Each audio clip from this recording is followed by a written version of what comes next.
اہم خبر آپ کو دیں گے، نیب نے نئے ریفرنس میں بانی پی ٹی آئی اور بشرا بی بی کی گرفتاری ڈال دی ہے۔ مزید جانتے ہیں، ڈان نیوز کے نمائندے طاہر نصیر ساتھ موجود ہیں۔ طاہر بتائیے کس مقدمے میں اور کس ریفرنس میں گرفتار کیا گیا ہے؟ جی دیکھیں، نیب کی ٹیم نے بانی پی ٹی آئی اور ان کی اہلیہ بشرا بی بی کو نیب کے نئے توشخانہ ریفرنس میں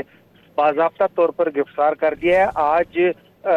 دوران نکاح کیس میں بانی پی ٹی آئی اور بشرا بی بی کو ان کی سزائے کالعدم قرار دی تھی، جس کے بعد یہ امکان ظاہر کیا جا رہا تھا کہ بانی پی ٹی آئی اور بشرا بی بی آج رہا ہو جائیں گے، لیکن جی جیسے ہی رہائی کا آرڈر پہنچا